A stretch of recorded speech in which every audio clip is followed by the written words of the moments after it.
Hey guys, it's Adam from LUCIDPIXUL, and I'm kind of surprised that I can bring this to you so soon.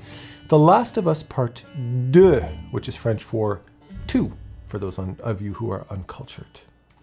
The Last of Us Part 2, which is kind of surprising because it's usually not until months, and even sometimes years, after a film or a game has been released that the art book comes out. So I'm surprised that this almost came out at the same time, which is pretty awesome that I can bring it to you this soon. So I haven't played this yet, but I've been watching a lot of playthroughs to familiarize myself with the visuals and the gameplay itself, and wow, it's a gorgeous game. Let's just break this open. And the first thing you're going to see is illustrations. You look at the first few pages here, and I'm emphasizing this because when we get into the actual meat and potatoes of the artwork, you're going to see there's a heavy use of photo textures and photo bashing and stuff like that. Sometimes they just even cut and paste photographs that you can see.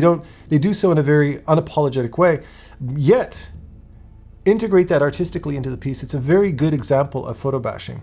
And you're going to notice this as a trend when it comes to realistic, or at least games or films that are based in a real human environment, less of a fantasy World of Warcrafty type of thing, right? It's not a made-up world that has a stylization. It has used human characters and human environments. Now, when we break into the first page, one of the first things that hits you is this, and probably one of the most iconic things about this game is the mood. It's all about mood. But what makes this particularly challenging, and one of the things that I want to tip my hat to the art director for, is the very clever use of natural light. The very, very clever use of integrating a natural light source into the environment, because a lot of it is post-apocalyptic. So they don't have set lights and fancy. They do want to create this fantastical, or at least this overly stylized lighting scheme. They wanted to make it feel a little bit moody and melancholy and natural. So you notice that these, like a single window light with a nice ambient bounce light that comes in, or these nice pretty sunsets with some blooms in the background. They're trying to capture beauty, but simplicity at the same time to create this kind of mood. And I think they pulled it off smashingly. But if you actually look at these images, if I zoom in a little bit, you're going to notice a lot of this is, we see photographic textures. Again, you can see a heavy use of photographic textures in all of these different pieces, but look at how these have been artistically put together, and with these nice color filters on top to create these nice desaturated, moody landscapes with little glints of warmth to help to attract your attention to different areas. I can't stress this enough. I see a lot of artists that very often jump into photo bashing before they've learned artistic fundamentals: lighting, composition, perspective, design. And you can't do that. If you do that, then you're just going to do poor examples of photo bashing. This photo bashing is working because whoever created this artwork had a very solid understanding of lighting, atmosphere, composition, value, color, pattern.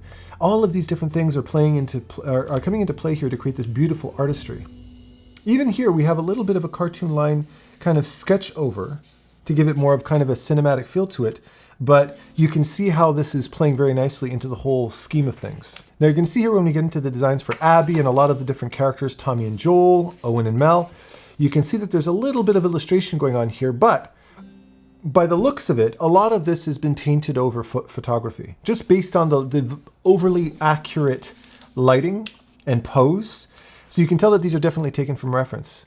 And between you, me, and the lamppost, do you see anything wrong with that? No, not at all. For the production that they're working on, to give themselves that realistic template to be able to build artwork off of, this is perfectly acceptable.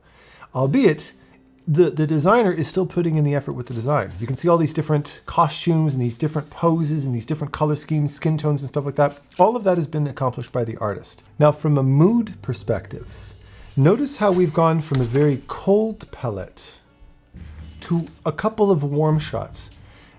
This has everything to do with mood, what it is they're trying to establish. And notice how psychologically you're shifted in this book. You're shifted from a very lonely, cold atmosphere to a warm, romantic atmosphere. And for a moment there, we're kind of taken away from the reality, the harsh reality of their life, and they're taken into an intimate moment of two teenage sweethearts.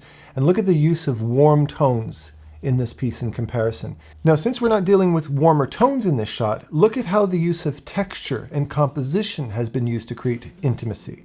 Some nice floral patterns. Again, taking us away from the post-apocalyptic destroyed pipes and rusty jagged edges. And we're taken to something a little bit more natural to create this more romantic type of vibe. They're just having a moment together. Now we come into the design side of things. And this really does illustrate exactly what concept art is. I'm very often asked this by my students. Should I pursue illustration or concept art? Think of concept art as showing flip cards to people and having them take a pick on their favorite. This, no. This, no. How about this? Yes? Okay, put that aside. How about this? Yes? This, no. And you're going through this quick checklist, visual checklist of things, trying to pinpoint what the best design choice is. You're offering variety. So if you think about it in that context, would it make sense for you to render out fine details? Would it make sense for you to do an original pose and get models and get fancy lighting? No. You would grab a photograph, you'd paint over it really quickly to quickly establish what these different costumes are, what these different hairstyles are, what maybe certain subtle facial details, what kind of boots and pants, what kind of weapons, that kind of stuff. So it's copy and pasting and putting a lot of different costumes on it because you're trying to flesh out what her fashion is. Fashion, which by the way, is not something to be taken for granted. So pay attention to how this approach is. An illustrator, on the other hand, if this is something you're trying to weigh in your own life, an illustrator is somebody like me who spends weeks illustrating fine details, tweaking things, moving things around, trying out different things, experimenting. That's the difference between an illustrator and a concept artist. This is concept art. And this is the kind of example that you want to take if you want to work in films, if you want to work in games, in studio. This is the kind of stuff you're going to be expected to do very often. Now here, I want to emphasize something else that's also important for illustrators. It helps to define the type of artist that you are. I, Adam, am more of a character-centric artist. So my character is the main subject, and my environment, more often than not, adds context to the character. Whereas in these particular pieces over here, these are all environment-centric pieces. So you'll notice that what they've done is they've just added the characters in there to give us a sense of context and give us a sense of scale with relation to this environment that they're in. One of the things that they mentioned here that I thought was really cool, some of the insight that they brought into the character, is they realized that they didn't want to give her impractical patterns on her clothing as her character evolves. So when we're thinking more in terms of trying to be pretty, trying to be attractive, when we're trying to attract attention, our design might be a little bit impractical in the sense that we're appealing to somebody else's psychology. Whereas when the shit hits the fan and they're in survival mode, these types of patterns don't actually play well with that kind of environment. So her palette of colors becomes a lot more stealthy and a lot more neutralized, something that blends into the environment a lot better. A very smart design choice. Here's something else that I thought was really cool. Dina needed to look comfortable with a gun. She needed to look like somebody who was raised on her own, somebody who lived a bit of a tough life. They didn't want to make it look like, you know, this is the first time she was holding a gun and she was being very careful with it. It was kind of an extension of her own personality, and she personalized it. So there's little engravings and stickers and crap all over it, but also how she carried herself with a gun, how she's holding it by the barrel, looking very relaxed about the whole thing. So they really wanted to integrate that into her personality. And here, another example of how her backpack has evolved with her new lifestyle. Where at the beginning, it's a school backpack, but as it slowly evolves, it evolves to become a practical extension of survivalism, where she's added on little bits and pieces with holsters and quivers and different types of pockets and stuff like that to be able to travel with. Now, one of the things that I find kind of interesting is something that's a reflection of society. Remember that art is always a reflection of our psychology at the time, things that are relevant to us. And in this game, they've made military, the WLF, one of the enemies of the game, one of the threats in the game that Ellie has to go up against, for two different reasons. One is because the threat has to be real. And obviously being ex-Marines or being Marines, if whatever the case might be, that these are trained military guys. These are serious threats that are far more capable in terms of survival than little Ellie. And she's going up against these guys. So there's a very interesting threat aspect, but it's also the fact that we could accept in modern day society that military could be interpreted as an enemy. I even remember that being in the movie with the dragon with Christian Bale, and Matthew McConaughey plays an American soldier guy with the shaved head, real alpha male guy, and he shows up in his tanks. That military presence is interpreted as an evil, in a sense, in the film, a threat, something to not be trusted, which I kind of find curious, the psychology behind that. So just a little food for thought I thought was interesting. And you can see as far as the design aspect of it, what they're describing is hair pulled back from the face, clothing that's more adapted to colder climates. So there's a lot of practical thought put into the design itself. They're thinking functionality, something else that's very powerful visually. If you look at the shot over here, if I zoom in just a little bit, you can see a horse inside an abandoned house. There's something very powerful about the crossover between nature and humanity in a way that it normally isn't seen. In the film with I Am Legend with Will Smith, there's something incredibly powerful about nature taking over humanity once humanity is lost. And this kind of captures a bit of this. What would happen to our world that we've spent so long creating after we die? And what you realize is nature doesn't hesitate for 2 seconds in completely taking over that space. It's kind of fascinating and beautiful all at the same time. Now let's talk psychology a little bit.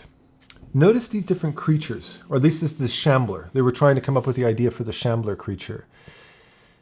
Horror has changed. The premise behind games and films, and something I kind of mentioned in my Assassin's Creed review, which you can check out right here, a couple of weeks ago, and that the world is evolving where it's finding more and more value in reality. If you think about scary thriller things that date back in the past to things that exist today, we're far more based on reality in that sense. And psychologically, things like Freddy Krueger with his, nightmare man with his scary knife fingers was scary as hell when I was a kid. Now I look at it and I kind of snicker at it. It's kind of funny. Well, the same thing applies to here. And you have to ask yourself psychologically, what is it about this that makes an image like this scary? Well, there's a lot of psychology that goes into scary things, but one of the things is, particularly what we're dealing with today with COVID, is disease. What makes this scary is the indication of it's showing disease, pustules, infections, blisters, boils, that kind of stuff. It's tapping into our fear of bacteria and infection, which is kind of interesting in how we can react in a very frightened way to this kind of thing. It's built into our DNA. I want to fast forward to show some deep appreciation for some of the most gorgeous game art I've ever seen by artist Hyung Taek Nam. I apologize for my pronunciation. Let me know below how to pronounce it properly. Holy smokes. This brings me back to Leyendecker. It takes me back to Roswell. That type of loose, painterly type of approach. Very expressive, beautiful visual storytelling. I mean, look at how we've captured this very non-show-offy moment between two people. I thought this feature was very interesting. They got into the graphic design of modern day things.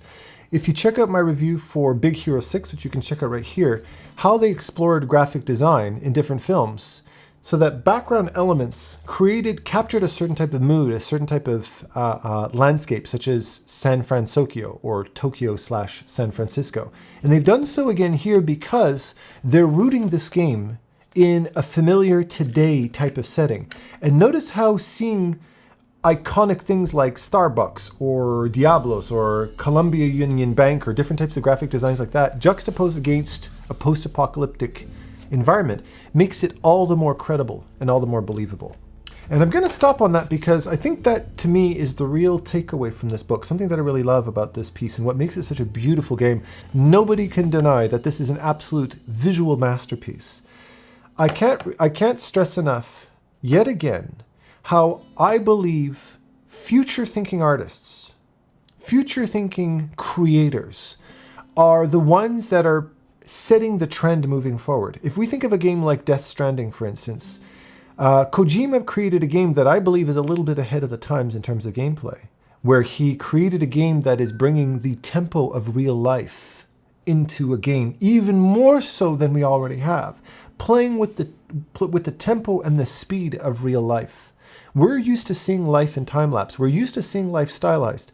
And what I love about this is how we can take what already exists and build on that, where we've become so seasoned and so exposed to modern day design that we become numb to it. But when you actually capture it in an artistic fashion, it's a way of immortalizing our time. And that is, in essence, what art really is. It's a way of immortalizing a person, immortalizing a place, and capturing that as a historical timestamp for where you were at that particular point in time. With what we're dealing with today, in today's day and age, with COVID, with staying at home, with all of these difficulties, as an artist, I encourage you to take advantage of this, not only on an artistic level, but on a psychological level, and see if you can find a way to interpret this artistically, to mark the time, but to also create artwork that is impactful to your audience. All right? So with that said, I want to give another huge thanks to the team that made this absolutely beautiful masterpiece of a game, and I'll see you in the next video. Take care.